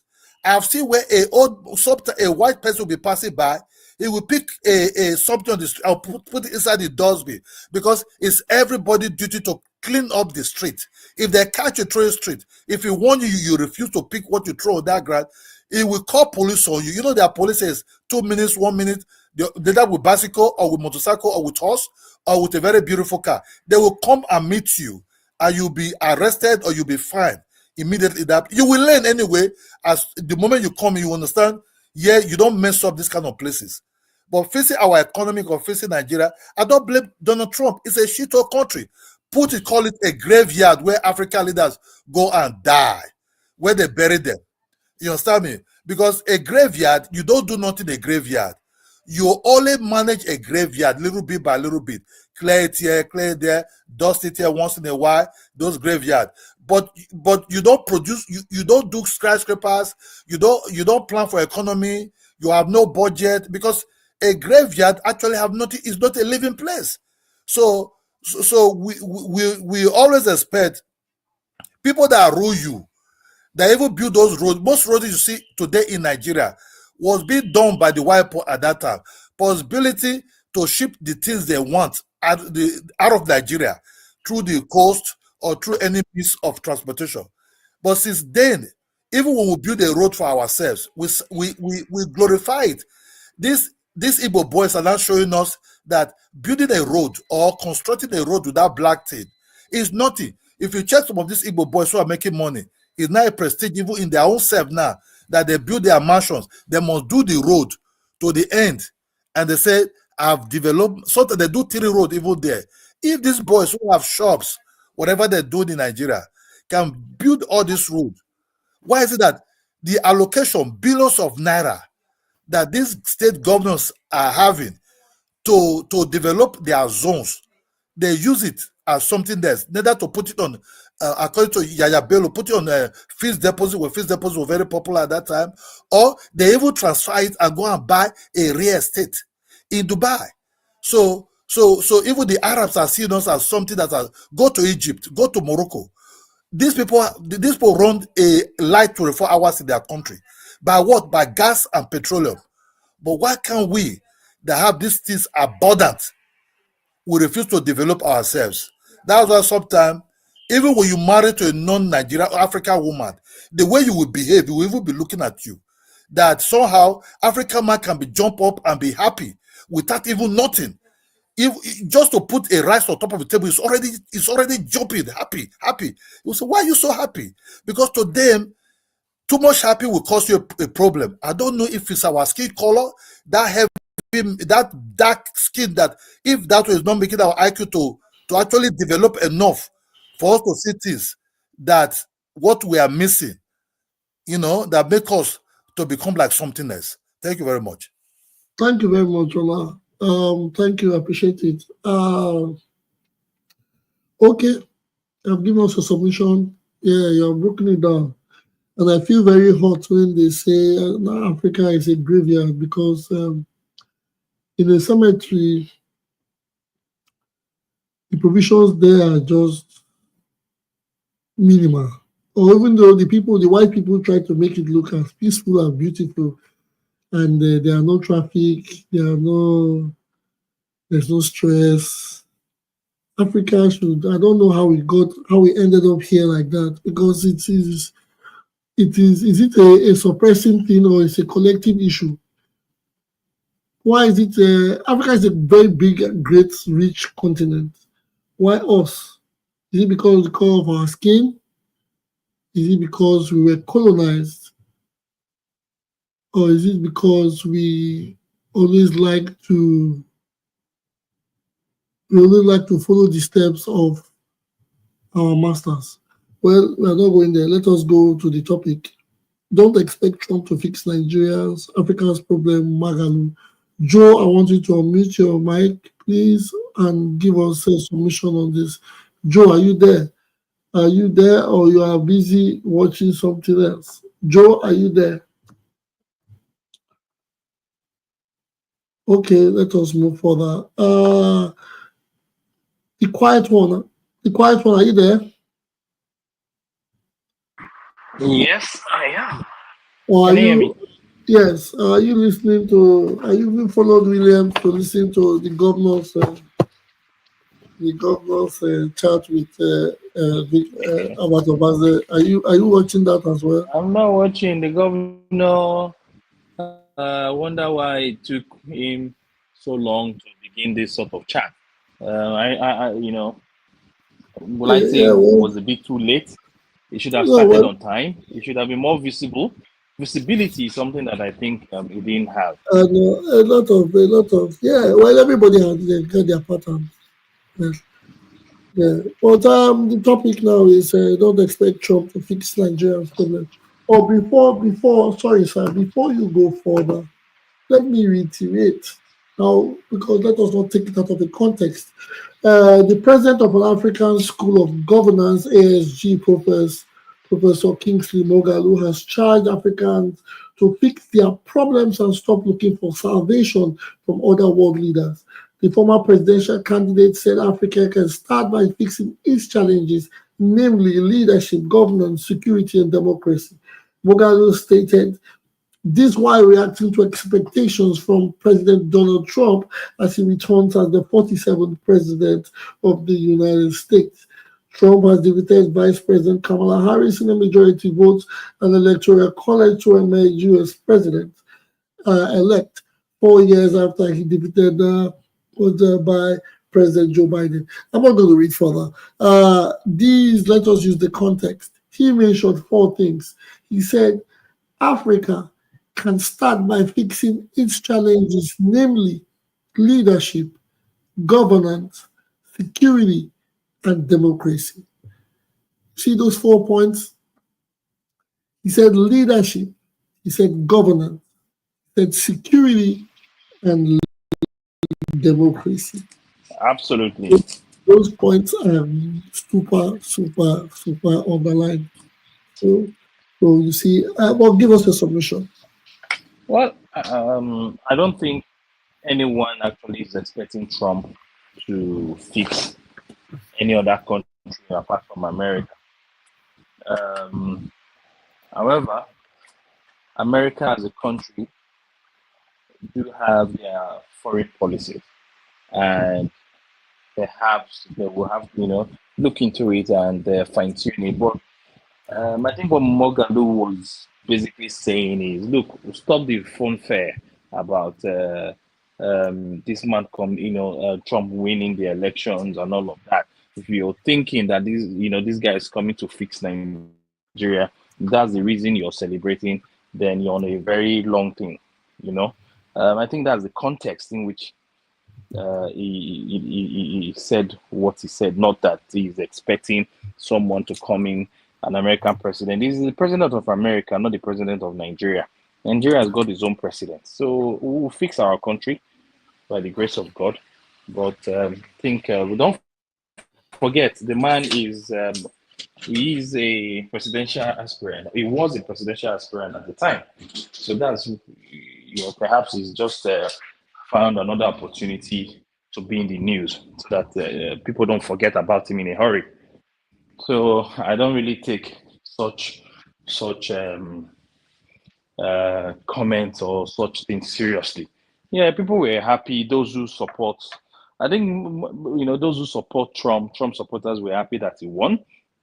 Those who were for Kamala Harris were sad, and they are all Nigerians as well. So it doesn't make sense what he has said. I think it's just an opportunity for him to be in the news again. That's what I sincerely believe. Thank you.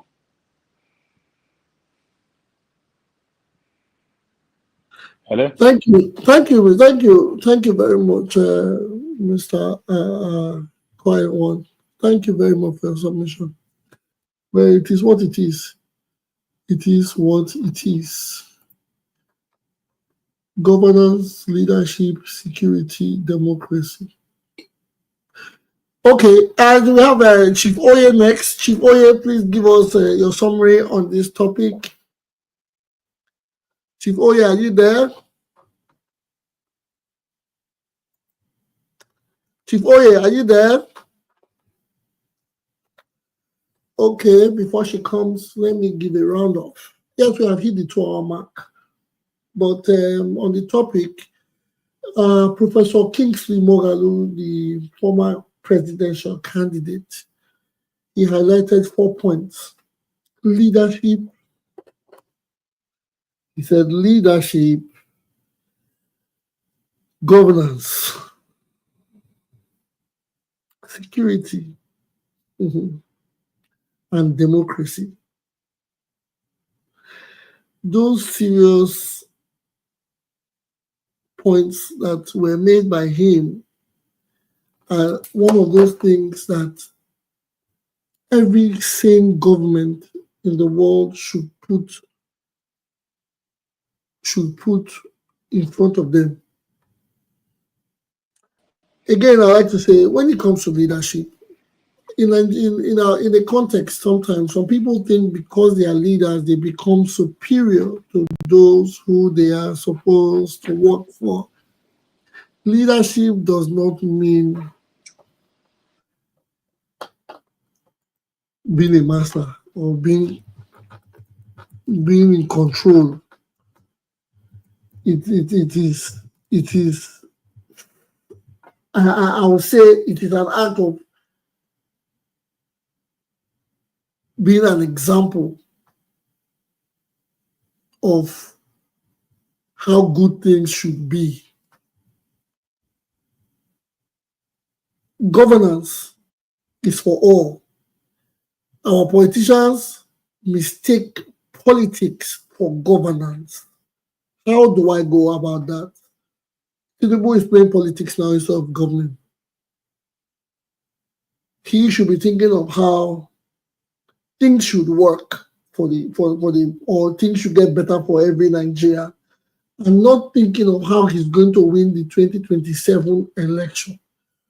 Because when you think of how you want to win the 2027 election, you go into places, divide and conquer, cause opposition, hard-end opposition, cause division, cause chaos in certain areas, like we have seen in Edo, we have seen in Rivers. You want to conquer those places by all means so that by your next election, it will be a landslide for you. That is politics. At this point in time, you are already a leader who should show some form of example, then you have to go into governance, not politicking. We should show that you are a leader for all. And when you govern well, it creates or enhances security, which protects your citizens. Because when you try to play politics, it breeds division and it enhances insecurity. Now, at the end of the day, we cannot call that democracy. So when you put these four things that Professor Kingsley Moghalu has put together, you understand the difference, or you understand the meaning why he has put these four words in place. That is how we have to start doing in Africa. We cannot say because Donald Trump has won or Putin, I don't know, Donald Trump has won, America has its problems. Donald Trump has won, America has influx of people coming to the country. They have to protect their own. He has become a leader. He has to govern so that the security has to be intact, so that the democracy can stand. That is what he is doing. So we cannot be celebrating in Africa for a country who is how many thousand miles away thinking they will solve our problems. Anyways, that is the topic for today. I hope I have let everybody hear. Okay, all right, Joe, have we talked about this? Joe, are you there? Can you want to make a submission on this? Did I come to you? Yeah, you never come to me. Okay, please, Joe, give us your submission on this topic, and we can shut down for the day. It's still what I said. I said when Nigeria are outside the country, wherever they are, they perform excellently well. They become talk of the town. But when they get to when they get to Nigeria International Airport, all the brain disappear. I don't know what is happening to that country. I keep saying it. I keep saying it because I meant a man in China, from Igbo land. The man is doing well, creating well in power sector in China. He's dealing greatly well. I don't know what is happening to our country. Is it democracy enemy? I keep saying it because since 1999, I think it's only Obasanjo that have make attempt to bring power to reform power. Other presidents are just embezzling money through power, through insecurity. The money has been going underground, trillions of naira, trillions of billions of naira. We are dying poverty. Poverty rate in Nigeria is growing every day. When we go to outside, we speak very well, but when we cross to Nigeria, it becomes nothing. So I don't know. There's a problem that Nigerian leaders need together and solve. Come together and solve. There's a problem. There's a barrier they need to break. Because no matter if you recruit a leader, a best leader today, if you don't break that barrier, a leader cannot work alone. You need to work with people. Is it going to work with spirit? So this human development issue in Nigeria should be resolved. We have the brain. What's the problem? It's a question to ask. It's a question to ask. If Nigeria go to everywhere and speak very well, speak fluently, speak so much, this hope, but when it comes to Nigeria, it becomes problem. Implementation become problem. We'll see every year project on project be passed. In short, when it comes to implementation, it becomes zero. So what's the problem? What is the problem behind those problems? Can't the leader just come together? Because one thing in life, as a man, as a woman, if you are living, you should leave something behind. You remember for. They don't think of that. I keep saying it. Okay, just imagine that Buhari left presidency. What are we remembering Buhari for? For destroying Nigeria, giving Nigeria hardship? Is that the thing we should be remembered for? So I don't know why I need not think back. You should think back. So, okay, if I'm going, what would I be remembered for as a leader that lead Nigeria? So, my brother, that's my submission. Just as I say, anything you talk of Nigeria, somebody get tired, start having headache. In short, I tell my children every day, I say, we're going back to, they keep telling me that the way I want to go to Nigeria, I say Nigeria. It's not a country you go that you come back and happy. That's only you're going. Well, you have to go. You have to go because if we can't, they say want to make a change. The great music It's just artist. terrible because did you what I keep saying it? There's no improvement every year by year. We keep going back. Yeah, We keep going back. It's a deterrent state, a very, very great We deterrent keep state. going back. Okay, no, we are not saying Buhari is better than Tinubu again. Why that was even the worst. In short, my brother, may God bless all of us. Yeah, well, thank you very much, Mr. Joe. Chief Oye, have you made a submission on this, or do you want me to round up? Have you made a submission? Yes. I think I already said that Nigerians or Africans should stop expecting anything from Donald Trump. And just because they believe in the same ideology in terms of gender reform and all of that doesn't mean that they are on the same page. Uh, Trump is a nationalist. He cares more for what everybody's going to do for America. So, and he doesn't care about anybody else and has called Africa a shithole before. So, Nigerians or Africans should take religion out of it and just focus because no one's going to help fix Africa but Africans. Thank you. Thank you very much. Yes, okay, we have come to the end of the program. We have done our 2 hour mark. Again, like I said, Professor Kingsley Maghalu has made a statement, and he made a statement which resonates with me that we have to start focusing in Africa on leadership, governance, security, and democracy. Yes, these are the things that we should know, that we should always put in check. Our leaders are not our gods. They are not. When they should lead, they should be examples. It is not a shepherd sheep theory. A leader is supposed to serve. He is there to serve, not to enrich, not to get fatter, not to become a demigod. So when these people attain these positions, it is proper they play governance to ensure enhanced security, which makes democracy stronger. Those are the 4 words, if you understand when I put it in a line. Well, we have done our part for today. We have done the 2 hour mark. And like I always do, I give my proverb, my African proverb for the day.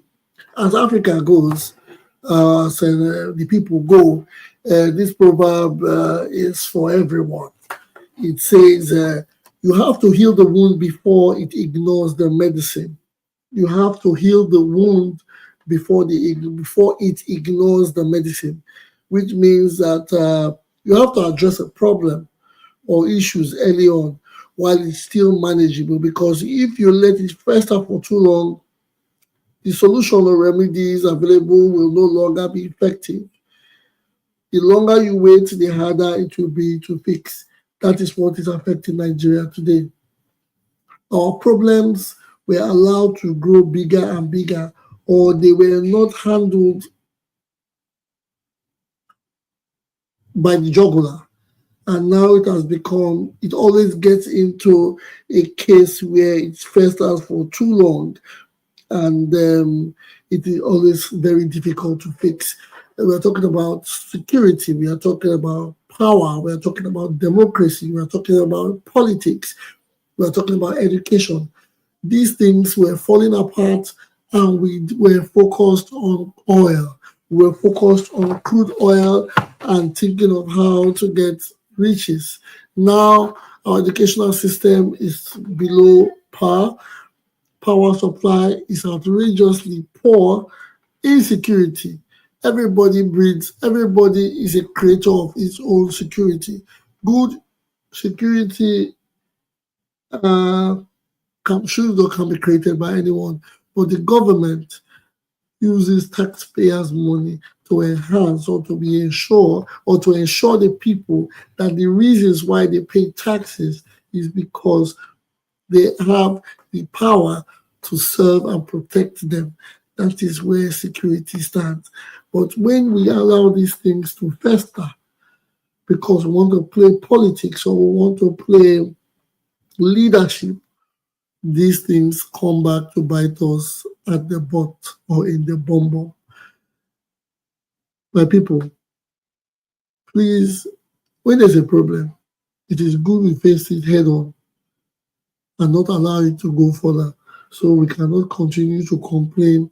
Like Mr. Joe said, anytime he goes home, he comes back, there's always something to talk about because of the deteriorating state. We have to start tackling things as they come so we can have it sorted out and solved. Remember again, you have to heal the wound before it ignores the medicine. You have to heal the wound before it ignores the medicine. My brothers and sisters, I thank you all for coming to the program today to hear what we have to say about ourselves and the country. I appreciate all those on all social media outlets and the people in the studio. Thank you, Mr. Joe. Thank you, Quiet One. Thank you, Chifoye. All others that have come in and have left, we give our appreciation. Thanks to our power reporters. We know his busy schedule. That's about it for now. We have done our 2 hour mark. I say, enjoy your weekend. Be good, drink responsibly, and stay away from excesses. Enjoy your weekend in TP's voice. Thank you very much. Have a good one. Thank you. Happy weekend. Thank you all. Have a great weekend. Bye. Bye.